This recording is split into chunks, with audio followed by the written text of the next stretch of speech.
ان سے پہلے لوگوں نے بھی ایسی ہی مکاریاں کی تھیں، تو اللہ کا حکم ان کی عمارت کی بنیادوں کی طرف سے آ پہنچا اور چھت ان پر ان کے اوپر سے گر پڑی، اور ایسی طرف سے ان پر عذاب آ واقع ہوا جہاں سے ان کو خیال بھی نہ تھا۔ پھر وہ ان کو قیامت کے دن بھی ذلیل کرے گا اور کہے گا کہ میرے وہ شریک کہاں ہیں جن کے بارے میں تم جھگڑا کرتے تھے؟ جن لوگوں کو علم دیا گیا تھا وہ کہیں گے کہ آج کافروں کی رسوائی اور برائی ہے۔ ان کا حال یہ ہے کہ جب فرشتے ان کی روحیں قبض کرنے لگتے ہیں، جبکہ یہ اپنے ہی حق میں ظلم کرنے والے ہوتے ہیں، تو مطیع و فرما بردار ہو جاتے ہیں اور کہتے ہیں کہ ہم کوئی برائی نہیں کرتے تھے۔ ہاں، جو کچھ تم کیا کرتے تھے اللہ اسے خوب جانتا ہے۔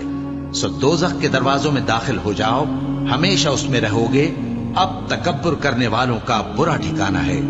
اور جب پرہیزگاروں سے پوچھا جاتا ہے کہ تمہارے پروردگار نے کیا نازل کیا ہے، تو کہتے ہیں کہ بہترین کلام۔ جو لوگ نیکوکار ہیں ان کے لیے اس دنیا میں بھی بھلائی ہے اور آخرت کا گھر تو بہت ہی اچھا ہے، اور پرہیزگاروں کا گھر بہت خوب ہے۔ وہ بہشت جاویدانی جن میں وہ داخل ہوں گے، ان کے نیچے نہریں بہہ رہی ہیں، وہاں جو چاہیں گے ان کے لیے میسر ہوگا۔ اللہ پرہیزگاروں کو ایسا ہی بدلہ دیتا ہے۔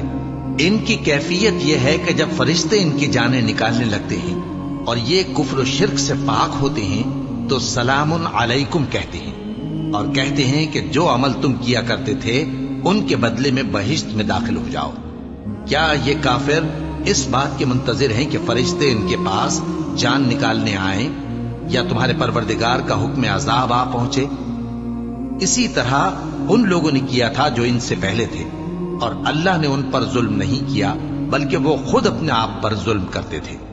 تو ان کو ان کے اعمال کے برے بدلے ملے، اور جس چیز کے ساتھ وہ ٹھٹھے کیا کرتے تھے اس نے ان کو ہر طرف سے گھیر لیا۔